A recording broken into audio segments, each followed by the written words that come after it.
Legacy.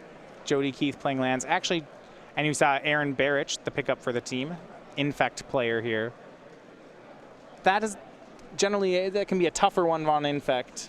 There's a lot of powerful stuff happening in the lands deck. It's really tough to beat Maze of Ith with an Infect deck. Yeah, Maze of Ith is hard. Also, Infect is a creature light deck. Punishing Fire, pretty good. Yeah, it's hard to get Inkmoth to work against lands. In the middle seat, Green White Company from Todd Stevens. Emma moving to Modern. She's playing Lantern Control. But we'll start here. Tom Ross on the draw, looks like Foreboding Ruins into Bomat Courier attacks. The nut draw. Selfless Spirit for JD, and she's on a 6-card hand. Selfless Spirit I actually don't care for very much in this matchup. The numbers are in the wrong order. Not too into trading my Bomat Courier on Selfless Spirit. Yeah. Tom, or rather the other way around. More cards under Bomat Couriers. And look, not even looking at the cards, just exiles them both. And this is something I love about Tom here. So he put both those cards without looking at them under the Bomat Couriers, traded one away, still hasn't looked at them. Do you get to look at them? Oh, you don't get to look at them? Okay, well then he's not. Then even better because he's playing by the rules. Yeah, he's one of them rule-abiding players, which I really admire about him as well. Yeah, that's unlike me who just wants to savagely cheat with my cards. All right.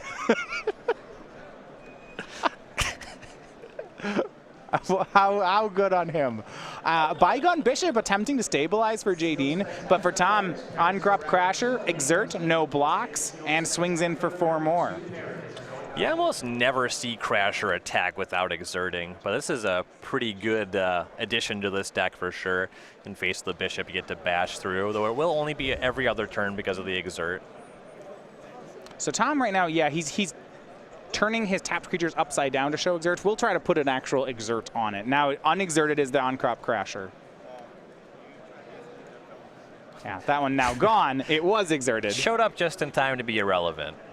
Personally, I don't like using those markers when I'm playing games. I like to remember the stuff. Yeah, okay. I just like to know. Yeah, you force your opponent to know. I mean, I'm not saying, like, you untap them. I'm saying you know they might think you have an extra attacker. I need to pause here because this is where Tom Ross is doing Tom Ross things. Okay, you untapped with 4 mana, just swung Bomat Courier into Jadine's board. Yeah. What you got? Double built to smash. She's going to double block. Here's 1 built to smash. Kills Bygone Bishop. That's still a 2-for-1. Indeed.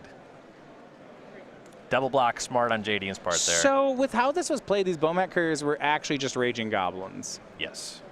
Jadine love it. At love 12, it. though. Scrap Heap Scrounger, the follow-up. Tom has played 2 Sun-Scorched Deserts, helping the cause. It shows that Tom really wanted to get that Bishop off the table. Yes. Well, what I was looking at is if he had the option to wait a turn, exert, make one of those creatures not block, then build to smash through the one that does block. Tom's actually passing that up just to trade right now. And that's this kind of play that can work on a lower caliber player. They'll just single block, you push through a lot of damage, but Jadine was having none of it. One for the double block. Yeah, I don't know that he was trying to, get his opponent there. I think it's actually just was really prioritizing Bishop. Sure. On-crop Crasher will exert. Scrounger will swing. This is a swing for 6, but here's Spell Queller from Jadine. That will block the Crasher. She takes 3, goes to 9. Jadine's got to get something going pretty quick here. 2 Chandra Torch of Defiances in Tom's hand. He'll cast 1, plus it up. Actually, no, kill Hanvir Militia Captain. He's got backup Chandra. No reason to plus. Keep that board advantage. I thought it was just going to be burn. Well, if it becomes burn, it's going to survive. And Jadine just says go. Yeah, that absolutely will. Built to smash the draw in Tom's hand. Let's see what Chandra finds. This might be dead this turn. Yeah, it's already 6 just with Scrounger built to smash, assuming nothing else happens. 8 from Chandra. Can plus it and use the not cast the card. And if that's all working, cast the other Chandra plus that one too. Braid, no targets for that. So that plus on Chandra is going to shock Jadine. Yeah, she goes to 7. Scrounger puts her to 4. Tom's not going to get greedy, though. Well, no, he doesn't need to build a smash. Next turn, he can plus Chandra, play Chandra. Yep. And that works. Here's Spell Queller from Jadine that will attack. It's got to attack down the Planeswalker. Yeah, from 4, it's tough to leave Tom with the Chandra here. Angel of Invention. That means she's dead, I think. We'll see. Says go. Makes the smash servo. tramples for a lot. Yeah, now Angel does have lifelink, but I don't know that that matters. We'll see. Here's Chandra Torch of Defiance. It goes and kills the Angel Invention. Scrounger swings at 3/3 and tramples, and that is going to be game. Yep, there you see it not mattering because the Angel did not survive to combat. Right. So Tom Ross on Mono Red Aggro gets game 1 here. First game to be finished. Goes over the team of Keith, Stevens, and Ross. I like this build of red a lot more than what we saw last weekend. Yeah, I like the focus of it, and I like that Tom Ross is playing it. Yeah, but it's not a mishmash of 1-drops and 4-drops. Tom picked a lane, and it looks like the correct one. All right, well, let's look at the sideboards. Starting on Tom Ross's side, 3 Blazing Volley, 2 Aethersphere Harvester, 2 Harsh Mentor, 2 Hanweir Garrison, an Invigorated Rampage, a Chandra's Defeat, a Magma Spray, an Eldrazi Obligator, the third copy of Chandra Torch of Defiance, and then a copy of Kari Zev's Expertise. That's the Threaten with Expertise. So the major consideration when sideboarding against the Monument deck is that there's going to be a lot of games where they go very wide. Yeah, I have to think that first card, Yes. the reason it's in his deck is because of this matchup. Right, Blazing Wally will just destroy all the X1 creatures and tokens. That's going to pay off there. You can use Hanweir Garrison to try to keep up on tokens as well, and then Invigorated Rampage is another way to punch through. It's kind of like an additional built to smash, so it also works on the red creatures, not just the artifacts. Aethersphere Harvester is fine. You can fly over. There's a decent amount of flyers out of Jadine's deck. That one I'm more lukewarm on. But the Blazing Volley, certainly the big pickup. Invigorated Rampage to punch through as well. And probably the Garrison. Certainly on the play you want Garrison.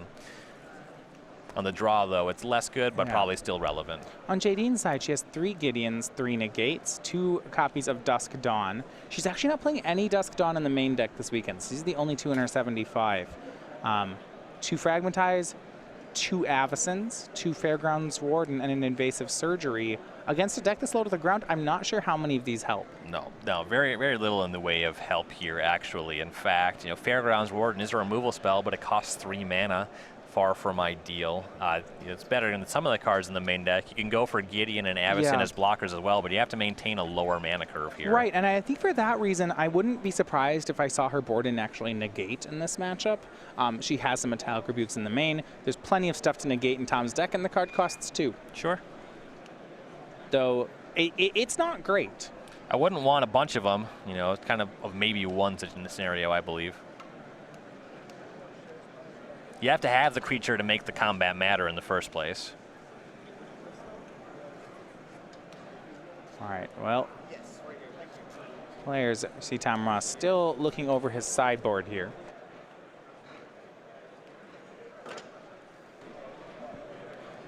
Now, one thing that you can find with Star City games, coming up in Ixalan, looking forward to the next set, we now, as you know, we always have our pre-release playmats. I'd like to tell you about our newest one coming up at the Ixalan pre-release. It's a good one. Say hello to the newest member of the StarCityGames.com pre-release exclusive creature collection, the Jolly Rover. Illustrated by fan favorite Andrea Radek, this motley crew is ready to set sail. Want this limited edition playmat at your pre-release? Have your local store contact StarCityGames.com by August 7th to get signed up.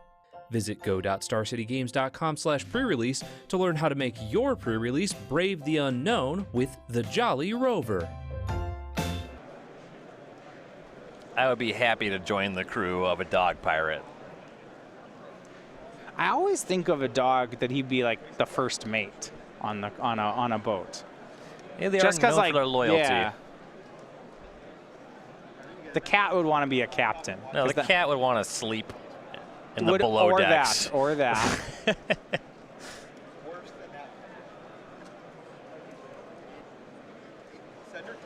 have like a bird captain. They like to talk. That is true. There you go.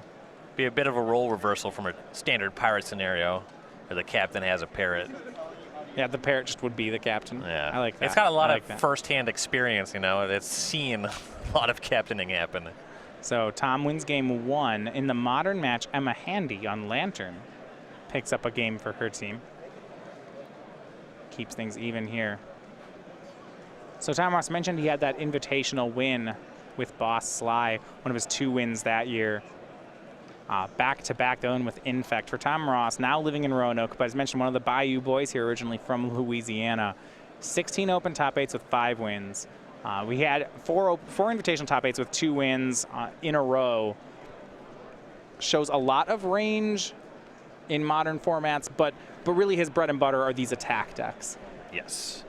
Yeah, very, very good at the beat down role, that is for sure. And really good at video games as well. Aspires to buy an NBA Jam arcade. For stories of game? Tom Ross beating people at N64 games with his feet. Okay. Yeah, okay. I'm just thinking about the logistics of that. Not a particularly marketable skill, but I'm impressed. Well, I was going to say, yeah, that controller's not complicated. You could do it. You could do it. It's hard to access the Z button. It's like with the once controllers start having 2 joysticks, that's when that's when it's going to be hard. I think it's just a matter of specifically the Z button being on the underside of the controller. Yeah, you'd have to rebind that key or or just not use it. Right.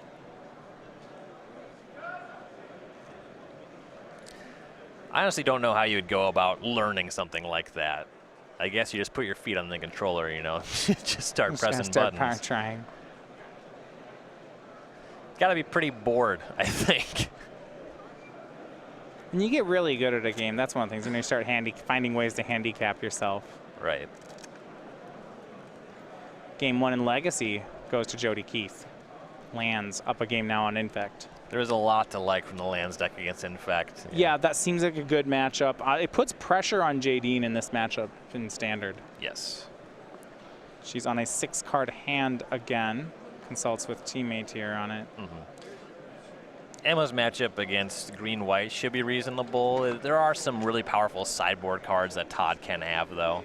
Yeah, but you're right. In the idea of protect the ensnaring bridge, I would think the density of must-answer cards in Todd's deck is manageable. Pretty low. Pretty low. Post sideboard, can expect some Stony Silences. Those can complicate things. Right. He's going to be banking on some high-impact sideboard cards. In the main, his deck tends to be like mostly creatures with a few Path to Exiles. That's not great against Lantern. Right. Yeah, Path pretty poor there. Creatures that attack and block, not doing too much. Noble Hierarch, probably the best creature there. So you're going to attack through a bridge.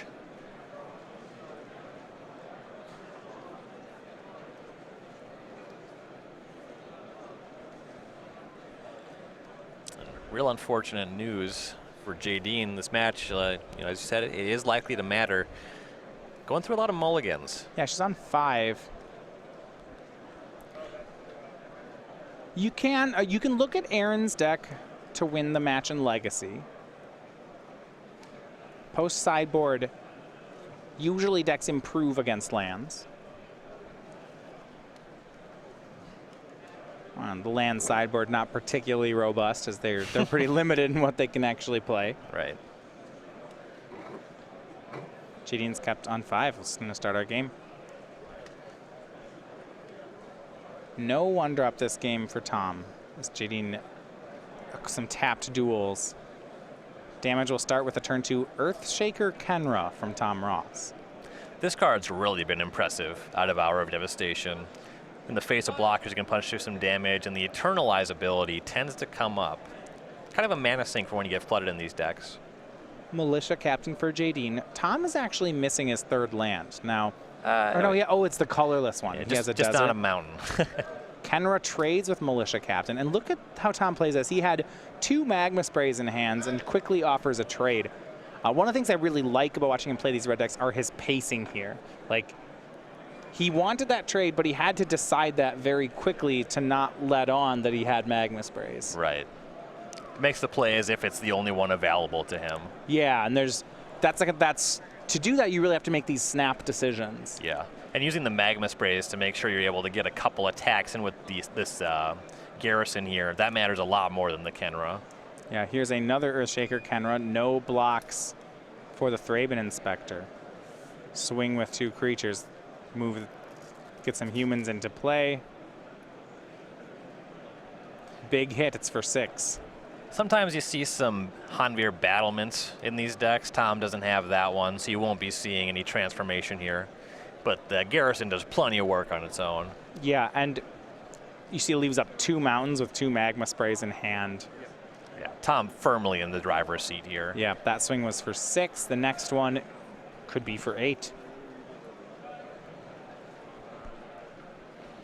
Yeah, with no removal spell, it just is.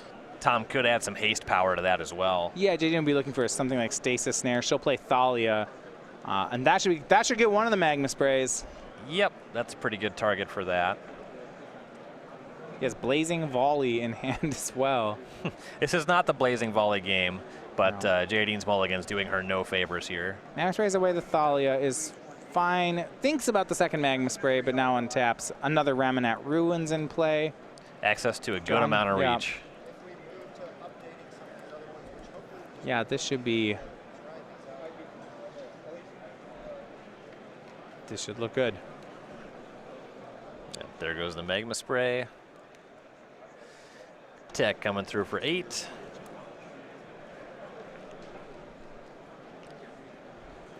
Puts Jadine down to 3. And that is going to do it.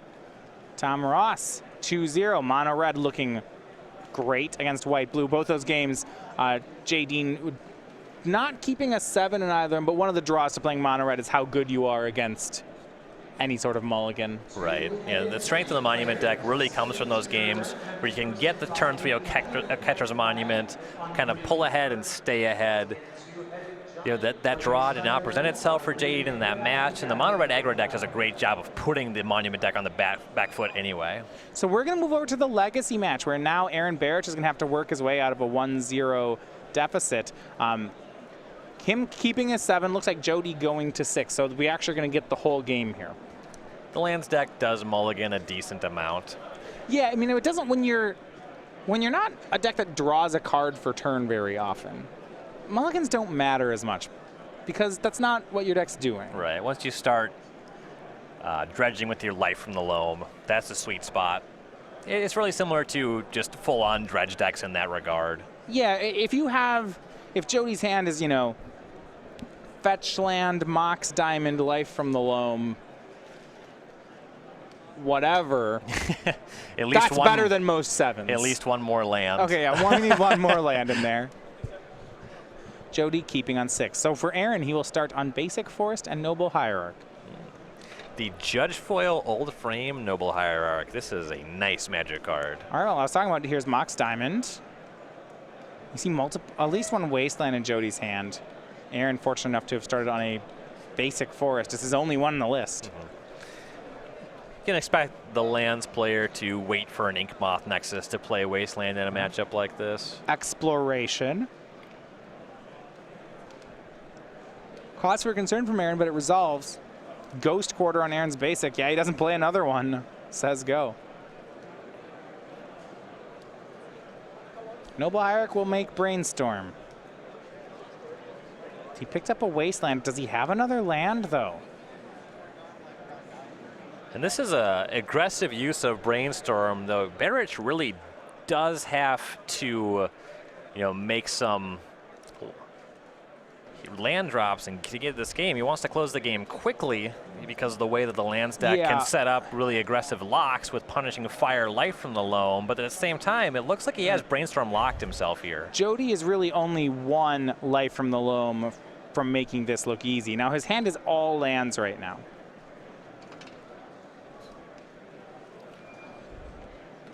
Dark Depths. Relatively common thing. Yes, that's what the deck plays. Of course.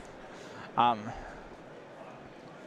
notice he actually has more lands, but just didn't play any. For Aaron, Wasteland and makes Sylvan Library. That'll help unbrainstorm lock him. Yeah, that's not bad. Certainly a matchup where you can pay a decent amount of life as well. Jody will just Ghost Quarter away that Wasteland. He's got another Wasteland in hand just for when Aaron plays another land. There's been some buzz about lands incorporating Solemnity. Jody is playing the stock list. He's not doing anything like that. This is the matchup where that would really pay off. Because oh goodness. You You're can't be poisoned. The matchup is already pretty good for the lands deck. Yeah. But that is something worth considering. Not that Infect's a terribly popular Legacy deck. Noble Hierarch will cast another Noble Hierarch. Aaron went down to 12, just took all the cards with the library. That's pretty safe here. Yeah. If he's dying, it's to a 20/20. So 8 life is whatever. Plays Tropical Island, says go. Aaron does have Force of Will blue card in his hand now.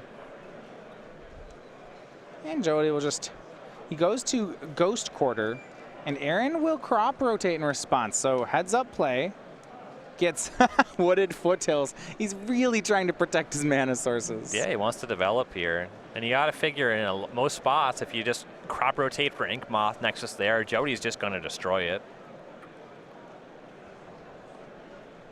Yeah, keep in mind, though, Aaron has a Become Immense in hand. It's not that far from having a 10-point poison swing. But you're right, another Wasteland here from Jody. And with Become Immense, you might even see lethal from Noble Hierarch in this game, depending on how Jody's draws shape up. Sure. Sylvan Live from Aaron. Surgical Extraction in the top 3. That's a big one. If he has Force of Will, blue card, Surgical, he stands a chance of getting rid of Life from the Loams, even if Jody top decks them. Does a good job of messing with graveyard shenanigans, that's for sure. Notably, Jody is just Thespian stage away from making a 20/20 with that Dark Depths.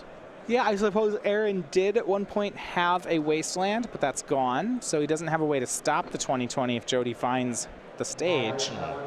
So yeah, Jody's draw has not been amounting to much. He's destroyed a lot of lands, but Barich's position looks fine here. Jody's really looking at the top of his deck.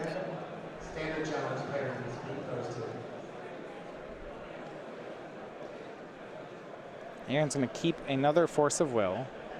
So he went down to 8. Took 2 cards there. Maybe he'll make an Infector at some point here. No need.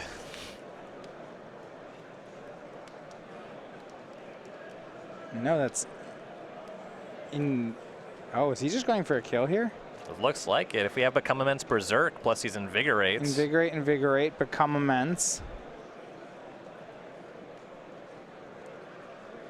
Berserk. So the creature, so Noble Hierarch goes from 0 to 4 to 32 by my estimation. Yeah, 4. So pumps to a 4, pumps to an 8. Become Immense to a 14, Exalts to a 16, Berserks to a 32, and Aaron had Force plus blue card backup. We're going to game 3. Once you see an Invigorate on a non-infect creature, oh, you're probably dead. Yep, that's not a good sign. When I give you 4 life to give my creature +4/+4, you're like, oh, something bad's happening. I don't know what it is. Either you're really bad or I'm dead. There's no in between here. Let's play. Oh boy. So Aaron evens things up over here in Legacy. That was sweet. That was sweet. Jody kept a 6-card hand on the back of Mox Diamond and Exploration. It looks like it had just those and nothing else. Yeah, if Barich wasn't able to develop his mana, Jody did fire off some Ghost Quarters, Wasteland, but the Noble Hierarchs, the crop rotation to defend against one of the Wastelands, Barich really had no problem playing the game. Yeah, so I mentioned Tom Ross, someone who likes to play 1-drops and turn them sideways. Not the only player in this match who likes that style. Aaron Barich, from a similar style player, the younger here, from Gulfport, Mississippi, 5 open top 8s, including an open win at the Dallas Open. Streams games on Twitch at DieFi00. On top of that, we've seen him for a long time here. Really be into 3-color pump spell decks. Kind of talking about like Blossoming Defense is kind of like the Aaron Barich Invitational card when they printed it. He's playing it in Legacy here too. He played it in basically all his standard decks, his modern decks. He loves attacking. Yeah, and it's a very certain style of attacking too. It's not, it's I don't know how to put it other than like Blossoming Defense is really his style. Yes. Really big on combat tricks. Yeah. Yeah, a lot of times a lot of 3-color aggro with combat tricks. Kind of like. He likes to develop a large stack in the middle of the combat step. Yeah. And you see Infect becoming a better deck. A lot of it thanks to Tom Ross, but Aaron Barich certainly someone who benefited a lot from that. Yes. So he evens things up in Legacy. In Modern, it's still game 2 for Todd Stevens and Emma Handy. Emma having won the first game. And those matchups can be a drawn-out affair. That is for sure. Any matchup against Lantern Control. Yeah, so there was a quick 2-0 in Standard, Tom Ross defeating JD and Klomparens. But the second match win looks to be trickier for their team. Yes.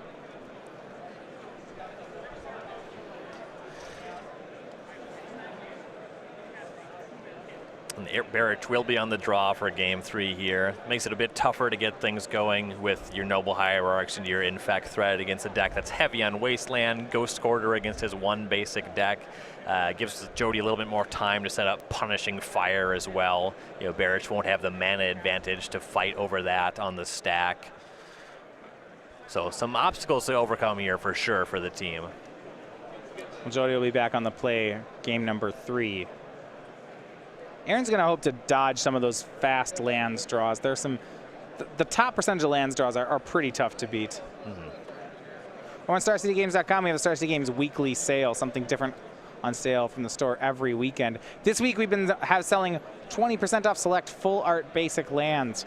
A lot of those ones, Unhinged, Unglued, Original Zendikar, Battle for Zendikar, and now Amonkhet, where you can get them. Find those on the store at StarCityGames.com/weekly sale. That one's going to be going on all weekend. And then check in next Monday when we have a new sale next week. A lot of sweet ones here. I personally have the Bolus Horn lands for the Grixis Cube. It's been a nice addition there for the aesthetic, for sure. I'm excited to see what we see for lands out of the new Unset as well. Yeah, I play full arts too. These are just great.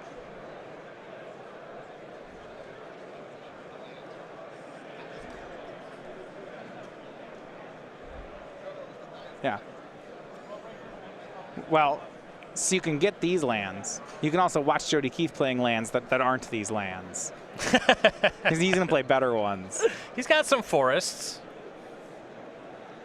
A forest.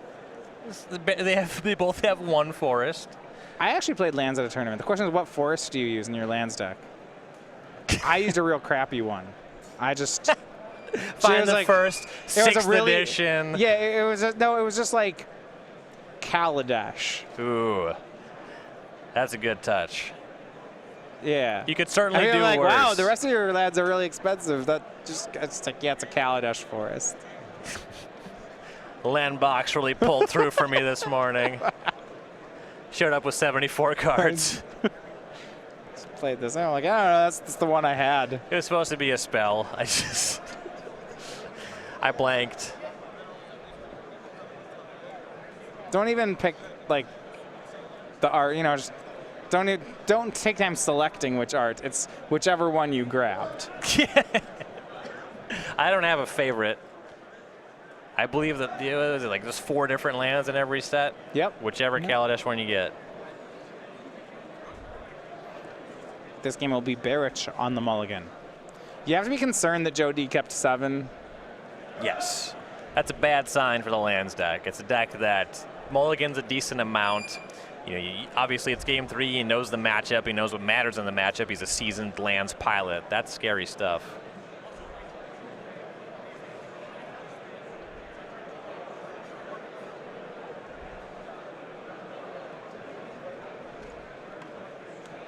Jody actually on 6 here. Look like a square to the bottom. Okay. We'll start with a Sphere of Resistance from Jody Keith. Yeah, Ancient Off Tomb. Ancient Tomb. That's some spice. One of Ancient Tomb, yeah. That costs more. Aaron's going to play Glistener Elf, then decides not to. Yeah, Aaron thinking that's a Thorn of Amethyst. That one only charges more on non-creatures. Now Jody will just start using Wastelands. And that's going to be a lot more powerful here than it was in game 2. Yeah, Aaron knows no other land. Uh-oh. Frequently takes the lands deck a little bit of time to actually set up a kill, but Barich is up to nothing. Exploration, cast from Jody. And Barich discarding for turn. Would not has Noble Hierarch in hand. He'll need to top deck 2 lands. Double Exploration for Jody. He's not really doing anything in the meantime. And his hand is Tabernacle, Drop of Honey, Punishing Fire. Plenty of answers to creatures, but not a lot else going on. Looks like Vault of the... No, that's Thespian Stage. Thespian Stage. Vault of the... That one doesn't quite make the cut here. No. That doesn't make sense. Not stage. He's got Barbarian Ring and Thespian Stage here. He's going to copy his Sheltered Thicket to fix his mana a little bit with the Thespian Stage. Sure. Okay, two red-green duels. Looks like he actually copied the Barbarian Ring. Sure. Still makes more red mana. And he's going to discard Blighted Agent. And Barich making some land drops. Yeah, the difficulty will be if he can actually stick a creature on this board. With Drop of Honey, Punishing Fire, I'm not sure how he will. It's going to be tough. And he's got a ton of cards in hand. Looks like they're mostly green, though. So tough to force a will, at least too many things. Punishing Fire, not an ideal card to force a will in the first place. Aaron's worried here about cracking those fetch lands for... Could get wastelanded back. Ooh. And here's Grove of the Burn Willows from Jody. That's going to go really well with this Punishing Fire. Now Barich needs creatures, wasteland. He needs a lot to win from this point. Yeah, he needs to start by wastelanding that Grove of the Burn Willows. Yeah. He hasn't seen the Punishing Fire yet. It looks like he was looking for an end step Brainstorm.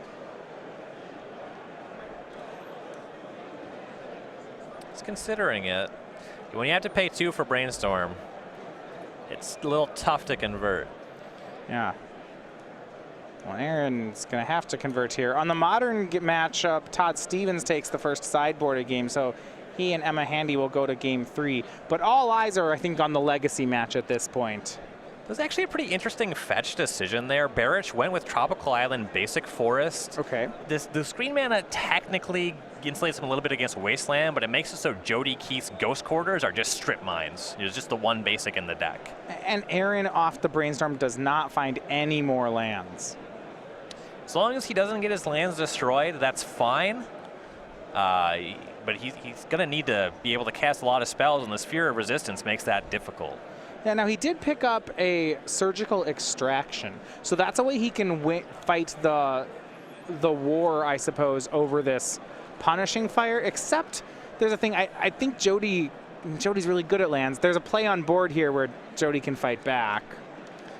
Yeah, once you stage the Copy of the Grove, it's really tough to be able to stop your land's opponent from just triggering the Grove in response to Surgical. Right, so he'll always use one of the Grove of the Burn Willows to get back the Punishing Fire, and then leave the second one up to rescue it from what might be a Surgical Extraction. Surgical also costs some full mana because of the Sphere. Okay, yeah, Aaron actually has to pay mana for it, right. And Barich he's got to cast spells to get in this game. He has nothing going on right now. And Barich isn't even going to mess around with that. Just main phase here, paying a mana and 2 life to Surgical on Jody's Wasteland. Wow. All right, so that'll happen. Drop of Honey, Punishing Fire, Tabernacle. It's an expensive hand. Mana-wise, it's very lean. Oh, okay. I was going to be like, oh, it's like dollar-wise? Dollar-wise, that'll break the bank. You could always just play Periphery Nodes. Well, when you move to Solemnity, that opens up all these roads for the budget build of the deck. There you go.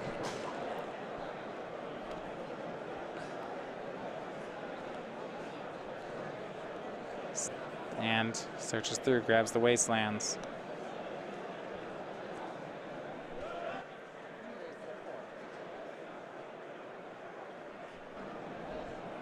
So Wastelands will be gone. Aaron's free to develop his mana. Unless Ghost Quarter shows up. Right.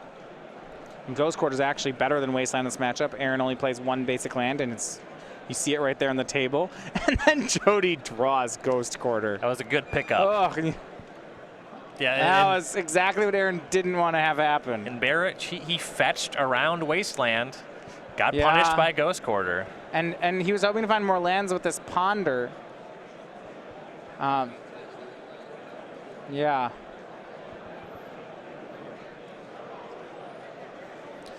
Now Jody should have plenty of time. Yeah, Aaron just keeps discarding cards. Discards the Ponder. Just says, I'm gonna try to top deck lands the regular way. Jody presenting another Thespian stage. Plenty of Grove of the Burn Willows if he wants them now.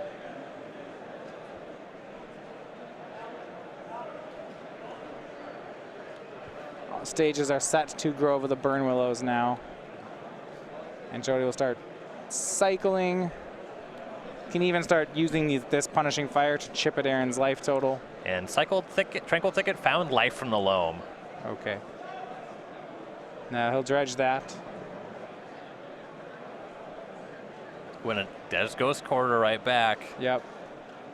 Takes Aaron's last land. So every turn we're going to have Ghost Quarter, Life from the Loam. With Sphere of Resistance in play, that should be a lock. Jody can every turn destroy Aaron's land. Aaron will never be able to cast a spell because one land doesn't cast anything. Right. Barich found Wooded Foothills as his land here. So Jody, unless he finds another Ghost Quarter, he can't just double quarter. Yeah. So this might give Barich a window to cast one spell, but Jody has that well covered with all this removal here. This looks a lot like a hard lock. Yeah, cycles Tranquil Thicket.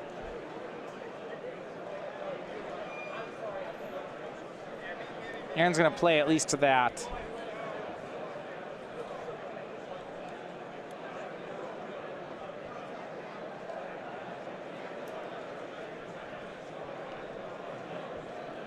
And Loam gets 3 back. Dark Depths on one of them. We now have Depths and Stage set up.